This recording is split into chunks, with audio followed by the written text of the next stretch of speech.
여러분 최고의 운동선수라 하더라도 꼭 한두 번씩 겪는 것이 있는데요. 바로 슬럼프라고 합니다. 그래서 이 슬럼프에서 벗어나기 위해서 선수들은 엄청난 노력을 하기도 하는데요. 이 선수들이, 이와 같이 운동선수들이 슬럼프에 빠지는 결정적인 영향이 무엇 때문인가? 사실은 육체적인 부분보다는 이 심리적인 부분이 더욱더 크게 작용을 한다고 합니다. 사실 우리들도요, 아무리 힘든 일을 할지라도 그것이 내가 좋아하는 일이라고 한다면, 내가 좋아서 하는 일이라고 한다면 그렇게 그것에 대한 피곤함을 느끼지 못하게 되더란 것입니다.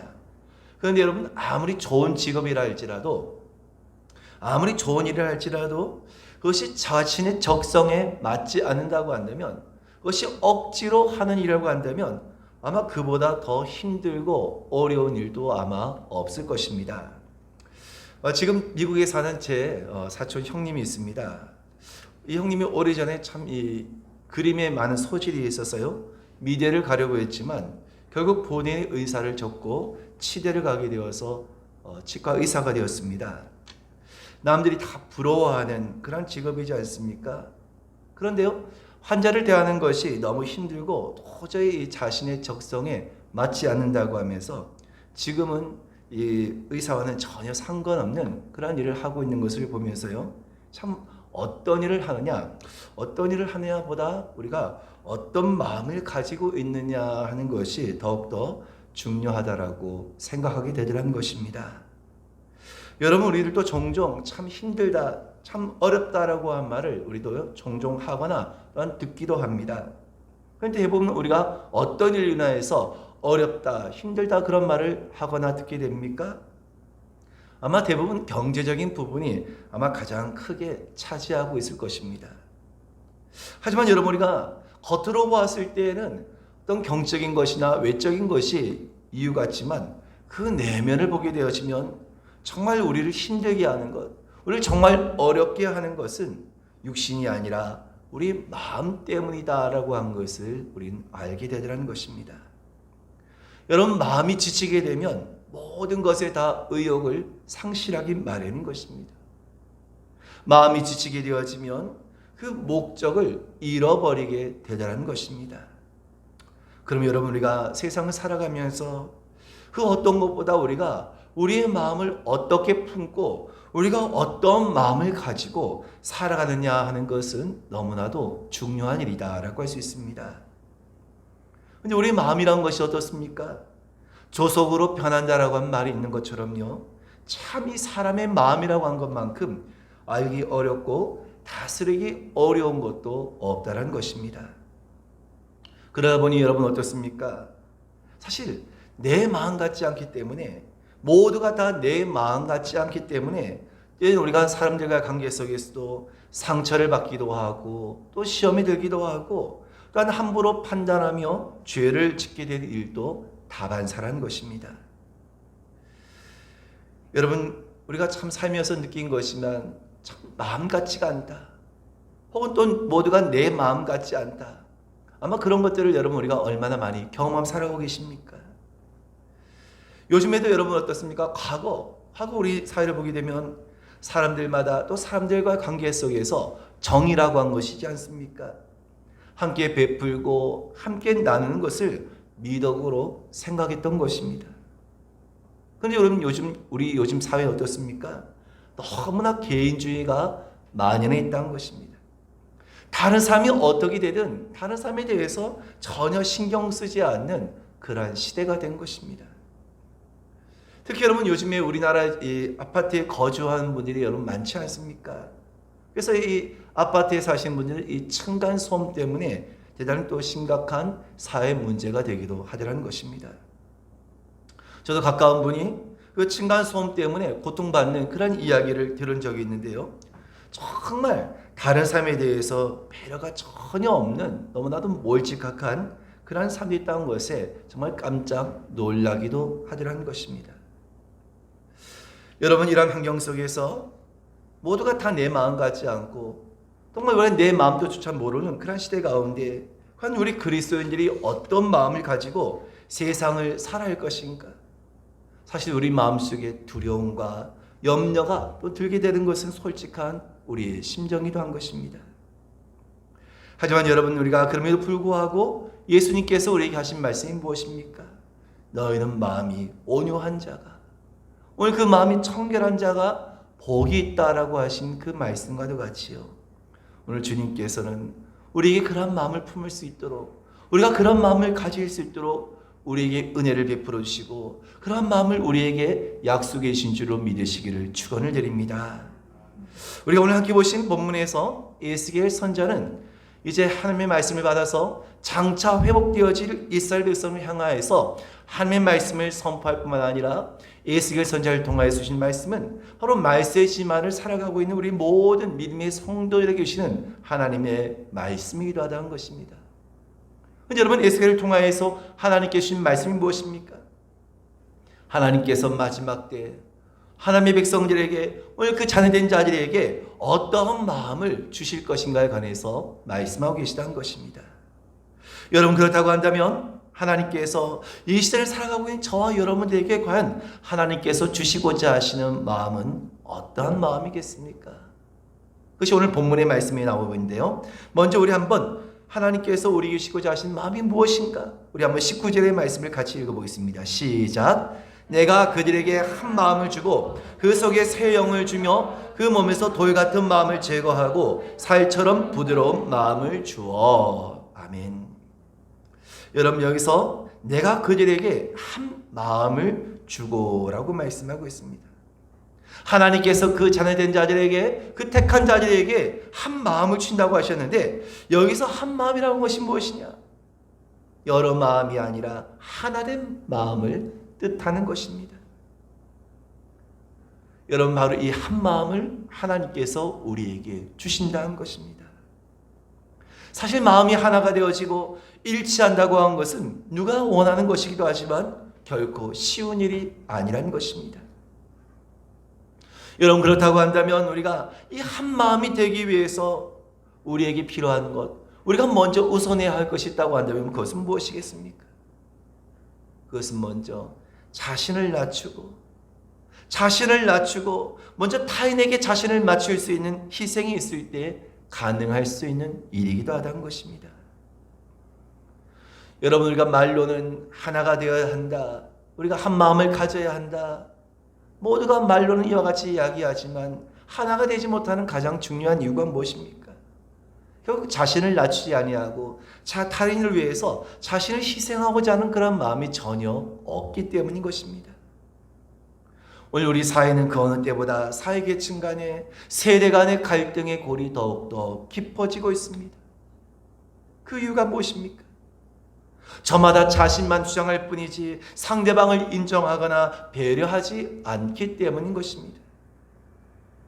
여러분, 이것은 우리 사회에 대단히 큰 위기를 초래할 수 있는 일이기도 한 것입니다.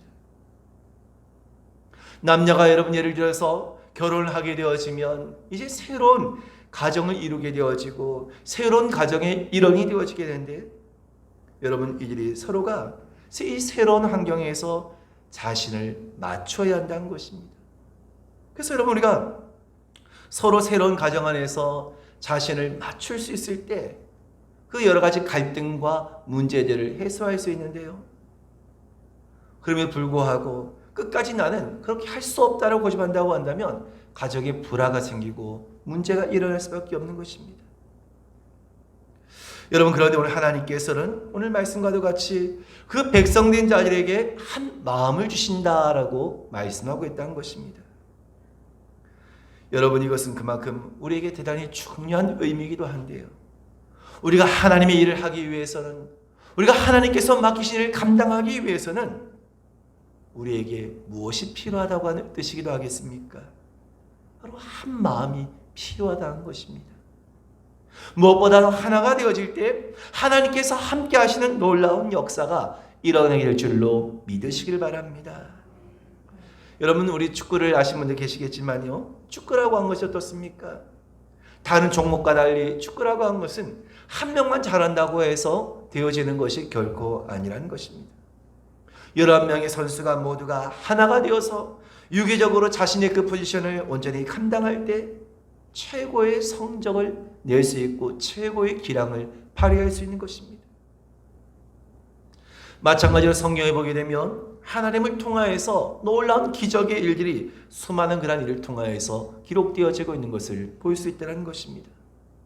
그 가운데 여러분 열왕기하 7장의 말씀을 보게 되면 사마리아의 아람 군대가 쳐들어오게 되었고 그 성은 완전히 포위되게 됩니다.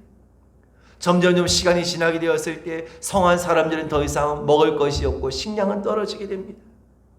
극기야 자신들의 그 자식까지 잡아먹게 되는 비참한 상황에 이르게 된 것입니다. 그때 성문 어귀에 네 명의 나병 환자가 있었는데요. 이들이 성 안의 사람들 굶어 죽는 상황 가운데 그냥 밖에서 버림받고 소외받는 말 그대로 정말로 그들이 당하는 그 고통은 말할 수 없는 그런 삶이었던 것입니다. 이런 생각하기를 우리가 성에 들어간다 할지라도 거기서 이미 3년 다 굶어 죽고 있는 판국에 우리가 그 성에 들어간들 무슨 소용이 있겠는가? 그렇다고 앉아있다고 한다면 역시 그냥 우리는 굶어 죽을 수밖에 없으니 차라리 그냥 아람 진영에 가서 우리가 항복하자. 그 애들은 마음을 모아서 함께 아람 진영으로 들어가게 됩니다. 근데 놀라운 일이라는 것은요, 참으로 그들이 아람 진영에 가보니까 아람의 군사들은 다 사라지고 하나도 보이지 않다는 것입니다. 그들이 가지고 무기며 식량이며 금은 보화는 다 그대로 내어두고 사람은 보이지 않는 것입니다. 무엇 때문이었습니까? 놀랍게도 이 4명의 나병 환자들이 아람의 진영으로 들어갈 때 하나님께서는 이미 아람 군대의 그 눈을 멀게 하셔서 그들로 하여금 환상을 보고 환상을 들음을 통하여서 큰 두려움에 모두가 혼비백산을 나서 다 도망을 가고만 튀었다는 것입니다. 그렇습니다, 여러분. 이 4명의 나병 환자들이 마음을 같이 해서 그래 우리 죽더라도 한번 가보자. 그렇게 했던 그들의 그 생각과 그들의 결단이 참으로 오늘 이를 통하여서 이스라엘 백성들을 살리는 놀라운 기적의 단초가 된 줄로 믿으시기를 주님 이름으로 축원드립니다. 그래서 우리가 한 마음을 품는다, 하나가 된다고 한 것은 우리에게 너무나도 중요한 일이기도 한 것입니다. 우리가 잘 아는 전도서 4장 12절의 말씀을 우리 같이 읽어보겠습니다. 시작. 한 사람이면 패하겠거니와 맞설 수 있나니 세 겹줄은 쉽게 끊어지지 아니하느니라. 아멘. 여기서 말씀하고 있는 세 겹줄은 무엇입니까? 삼겹줄이라고 하는 이 세 겹줄은요, 두세 사람을 뜻하는 것입니다. 근데 이 두세 사람이 하나가 되었을 때, 그 하나가 되었을 때는 쉽게 끊어지지 아니한다는 것입니다. 여러분 그렇습니다. 오늘 우리는 하나님께 주시는 바로 이 한 마음을 통하여서 더욱더 우린 하나님의 힘쓰는 자들이 되어야 하는 것입니다. 가정에서도 가족이 하나가 되어야 하는 것입니다. 교회에도 목자와 성도들이 하나가 되어야 하는 것입니다. 우리 사회도 이 나라도 하나가 되어야 하는 것입니다. 여러분 아시겠지만 우리 함께하는 교회, 여러분이 함께하는 교회라고 했을 때 우리의 교회명이 함께한다고 하는 의미에는 크게 세 가지의 의미가 있다고 했습니다. 그 첫째가 무엇입니까? 우리 함께하는 교회, 이 함께한다고 한 것은 바로 삼위일체 하나님께서 함께하시는 교회라는 것입니다.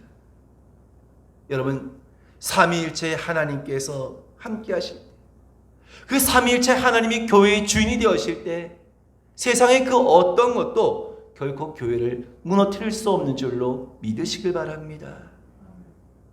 두 번째 함께하는 교회의 의미 무엇입니까?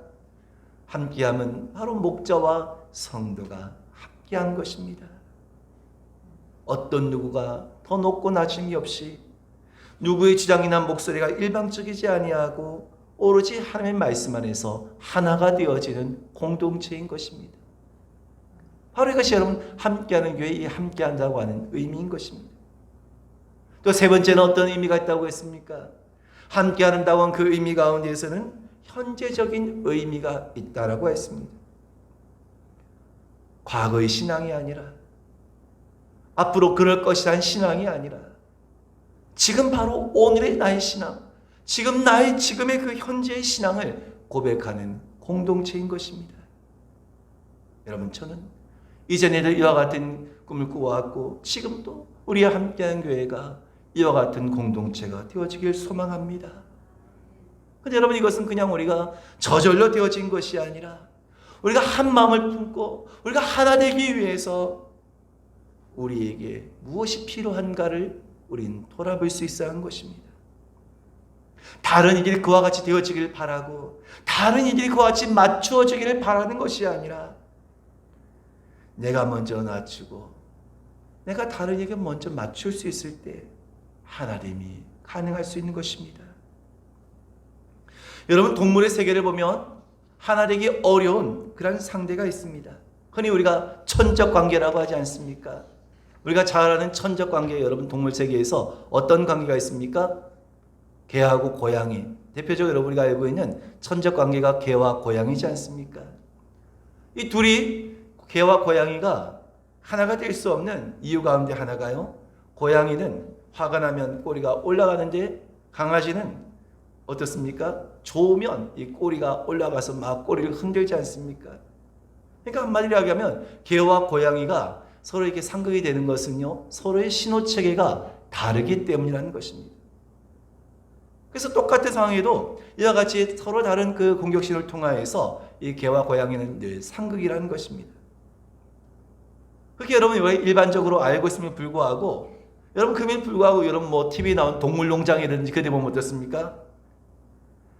상극임에 불구하고 개와 고양이들도 가끔씩 정말 너무너무 가깝게 친하게 지내는 그런 개와 고양이들도 있다는 것입니다. 여러분 그 보면서 어떤 생각 드셨습니까? 아, 저런 일도 있네. 아, 어떻게 고양이나 개가 저렇게 친하게 지낼 수 있을까? 그렇게만 생각하십니까? 본질상 하나가 될 수 없고 서로 상극인 그런 동물임에도 불구하고 여러분 동물조차도 그렇게 여러분 때로는요 사이좋게 잘 지내더라는 것입니다. 하물며 여러분 저와 여러분들은 어떻습니까? 동물이 아니라 하나님의 형상을 우리가 닮은 하나님의 형상을 따라서 지음받은 존재이지 않냐는 것입니다. 상극인 그런 개나 고양이들도 그렇게 사이좋게 지내는데요, 우리가 하나님의 형상을 우리가 그 따라서 지음받았다고 한다면 하나님께서 오늘 우리에게 이 한 마음을 주셨다고 우리에게 주시겠다고 말씀하셨기 때문에 우리가 그것을 받지 못할 이유가 없다라는 것입니다. 여러분 원하기는 이 자리에 계신 저와 여러분 모두가 정말 하나님께 주시는 이 한 마음을 모두가 얻게 되시기를 주님의 이름으로 축원드립니다. 두 번째는 하나님께서 우리에게 약속하신 것이 무엇입니까? 우리 19절의 말씀을 다시 한번 읽겠습니다. 시작. 내가 그들에게 한 마음을 주고 그 속에 새 영을 주며 그 몸에서 돌 같은 마음을 제거하고 살처럼 부드러운 마음을 주어. 아멘. 하나님께서 우리에게 약속하신 두 번째의 마음은 바로 새 영을, 바로 그 속에 새 영을 주시겠다라고 말씀하고 계시다는 것입니다. 여러분 여기서 말씀하고 있는 새 영은 성령을 뜻하는 것이다 라고 할 수 있는 것입니다. 하나님의 거룩하신 영이 성령께서 우리 심령 가운데 오실 때 오늘 성령이 나를 주관하시고 오늘 그 성령이 나를 역사하시는 오늘 그런 성령의 충만함이 우리 가운데 거하기를 원하신다는 것입니다. 사도행전 2장에 보게 되면 오순절 마가다락방에 120명의 사도들이 모여서 주님의 말씀에 더욱더 그들 의지하여서 합심해서 기도에 힘썼을 때 어떤 일이 일어나게 되었습니까? 하늘로부터 급하고 강한 바람 같은 소리가 나면서 불의 혀같이 갈라지는 것이 오늘 모든 각 사람에게 보임을 통하여서 모두가 다 성령의 충만함을 받게 된 것입니다. 그렇습니다. 여러분, 하나님의 말씀대로 하나님의 약속은 그것을 사모하고 그것을 구하는 자에게 주어진 줄로 믿으시길 바랍니다. 그래서 여러분 오늘 하나님께서 이와 같이 새 영을 주시겠다고 했을 때 바로 이 새 영을 우리 가운데 하나님께서 주시기를 구하며 오늘 이 새 영이 우리 가운데 거하기를 사모하는 자에게 바로 하나님께서 이와 같은 마음을 주시겠다는 것입니다. 여러분 하나님께서 새 영을 주신 이유가 무엇 때문입니까? 그것은 우리가 제자들을 통해서 보듯이 베드로도 한때 예수를 모른다라고 3번씩이나 부인했던 자였던 것입니다. 근데 그는 성령을 받고 난 이후에 어떤 사람으로 변화되었습니까? 담대하게 주님을 증거하는 자로 변화했던 것입니다. 그를 통하여서 3,000명이나 회개하고 돌아온 놀라운 역사가 일어나게 됩니다. 그렇습니다, 여러분. 우리가 참으로 능력 있는 삶을 살아가기 위해서는 반드시 하나님께서 약속하신 바로 새 영인 성령을 우리는 받아야 하는 것입니다. 이 성령의 충만함을 얻게 될 때 우리 삶의 능력이 나타나고, 그래야지는 우린 이 사명을 감당할 수 있게 되는 것입니다. 근데 여러분, 우리가 이것을 받지 아니하고 내 힘으로 하려고 하면 결국 우리는 하나님께서 주신 사명을 온전히 감당할 수 없는 것입니다. 그러면 하나님께서 약속하신, 우리에게 주시겠다 약속하신 새 영인 성령의 충만함을 여러분 구하시길 바랍니다. 바로 여러분처럼 성령을 구한 자에게, 성령을 사모하는 자에게 반드시 하나님께서는 이 약속하신 성령을 우리에게 부으실 줄을 믿으시고, 모두가 성령의 충만함을 입어서 주님께서 맡기신 사명을 감당하는 저와 여러분 되실 수 있기를 주님의 이름으로 축원을 드립니다. 세 번째, 하나님께서 주시고자 하신 마음은 무엇이라고 했습니까? 우리 다시 한 번 더 19절의 말씀을 읽겠습니다. 시작. 내가 그들에게 한 마음을 주고 그 속에 새 영을 주며 그 몸에서 돌 같은 마음을 제거하고 살처럼 부드러운 마음을 주어. 아멘. 어떤 마음을 주신다고요?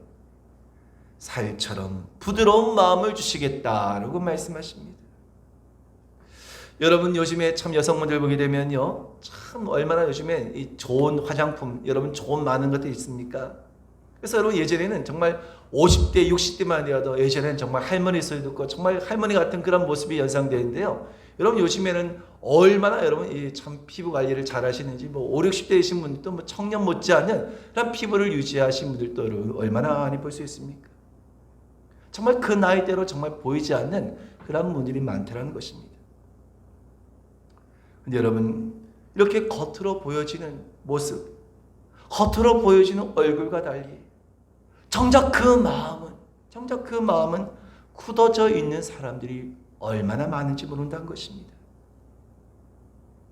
여러분 옆에 계신 분들의 얼굴을 한번 보시기 바랍니다.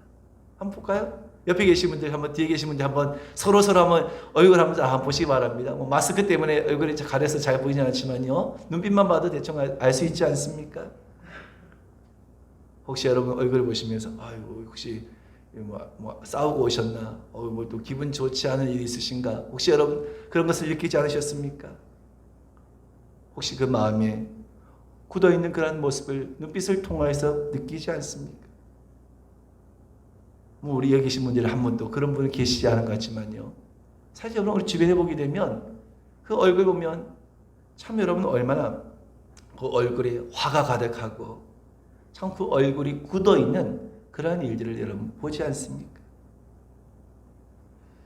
어쩌면 그것이 나의 얼굴일 수도 있다는 것입니다. 어쩌면 나의 마음이 이와 같이 굳어져 있는 것이 나의 얼굴과 나의 그 눈빛 속에 드러날 수 있는 것입니다.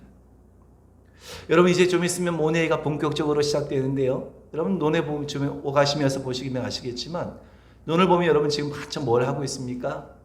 논 다 물대기 전에 지금 다 흙을 다 갈아엎고 있지 않습니까? 왜 여러분 이 모내기 하기 전에 다 이 땅을 다 여러분 다시 다 갈아엎습니까? 이렇게 땅을 다시 다 갈아엎어야지. 그래야지 어떻게 합니까? 땅을 다 갈아엎고 또 잘게 다 트랙터로 다 갈게 또 다 뭉쳐진 것들을 다 다시 부드럽게 다 갈아내고 또 그렇게 거름도 주고 해야지 모를 심을 때 이 모가 잘 자라게 되더라는 것입니다. 그냥 여러분 그냥 그대로 물을 대고 그냥 그대로 모를 심으면요, 모가 절대로 잘 자랄 수가 없다는 것입니다. 우리 농사를 지어보신 분들 아시겠지만요, 너무나 당연한 일이지 않습니까? 이처럼 우리의 심령이 부드럽게 되어지기 위해서는 먼저 우리의 육신의 그 굳은 마음을 제하여야 한다는 것입니다. 여러분, 우리의 몸도요, 몸의 질병 가운데 특별히 굳어지는 병이 대단히 두려운 그런 무서운 질병이기도 하다는 것입니다. 대표적으로 우리가 잘 알듯이 혈관이 굳어지거나 간이 굳어지거나 폐가 굳어지거나, 여러분 우리 몸의 어떤 부분이 굳어진다라고 하는 것은 대단히 심각한 중한 병이기도 한 것입니다. 사망의 죽음에도 이르게 할 수 있는 것입니다. 그러면 여러분, 우리 무엇보다도 우리 몸에 있는 모든 굳은 것들을 다 제거해야 하는 것입니다. 그래서 여러분, 우리가 육신의 모든 굳은 것뿐만 아니라 우리 내면에 보이지 않는 모든 것들을 다 갈아엎어서 부드럽게 해야 하는 것입니다. 나의 굳은 마음으로, 여러분 혹시 나의 얼굴도 함께 굳어 있지 않습니까? 늘 우리 입술이 찬양과 기도가, 늘 말씀이 여러분 우리 입술을 통하여서 쏟아져 나와야 하는데 오늘 이런 것들이 다 멈추어지고 우리 입술이 굳어 있지는 않습니까? 우리의 헌신과 봉사가 사라짐을 통하여서 내 손이 여러분 굳어 있지는 않습니까? 우리가 마땅히 복음을 전함에도 불구하고 이 복음을 전하지 않음을 통하여서 나의 발이 굳어 있지는 않을까 하는 것입니다. 오늘 원하기는 저와 계신 이곳에 계신 저와는 모두가 오늘 하나님께서 우리에게 약속하신 말씀과도 같이 그 몸에서 돌 같은 마음을 제거하고 살처럼 부드러운 마음을 주실 것이다 라고 하신 이 말씀과도 같이요, 오늘 저는 모두가 우리의 모든 굳은 것들을 여러분 이제 다 갈아엎어 다시금 여러분 부드럽게 하시기를 바랍니다. 그래야지만 우리가 하나님의 귀한 축복과 그 은혜를 받을 수 있는 진정한 옥토가 될 수 있는 줄로 믿으시기를 주님의 이름으로 축원드립니다. 여러분, 그렇다고 한다면 하나님께서 왜 나에게 이와 같이 한 마음을 주시겠다, 새 영을 주시겠다, 돌같이 그 굳은 마음을 제하고 부드러운 마음을 주시겠다, 이와 같이 말씀하신 이유가 무엇이겠습니까? 여러분 20절의 말씀을 같이 읽겠습니다. 시작. 내 율례를 따르며 내 규례를 지켜 행하게 하리니 그들은 내 백성이 되고 나는 그들의 하나님이 되리라. 아멘. 결국 무슨 말씀입니까? 하나님께서 이와 같이 우리에게 새 한 마음을 품게 하시고 새 영을 주시고 우리의 그 모든 굳은 마음을 다 갈아서 부드러운 마음 주시고 하신 그 이유는 결국 무엇 때문이라고요? 우리로 하여금 하나님의 뜻대로 행하여서 결국 하나님께로 하여금 영광을 돌려드리도록 하기 위해서 하나님께서 우리에게 한 마음을, 새 영을, 부드러운 마음을 우리에게 주시겠다라고 말씀하고 계시다는 것입니다. 할렐루야. 여러분, 오늘 말씀과도 같이 우리가 여러분 강팍하고 오늘 그 굳은 심령으로서 우리는 결코 살아갈 수 없다는 것을 잊지 말아야 합니다. 여러분, 하나님께서는 그러므로 우리에게 이와 같이 내가 너희에게 한 마음을 주겠다, 새 영을 주겠다, 부드러운 마음을 주겠다, 이와 같이 약속하신 이 말씀을 들고 여러분, 우리는 우리 안에 있는 모든 굳은 것들, 우리 안에 모든 강팍한 것들을 다 깨트려 버려야 한다는 것입니다.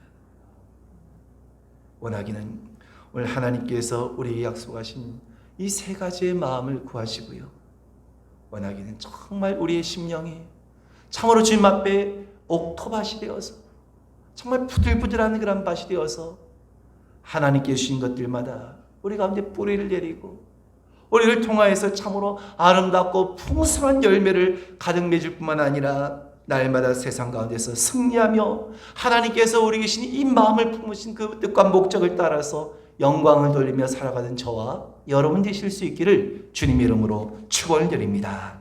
우리 함께 기도하겠습니다.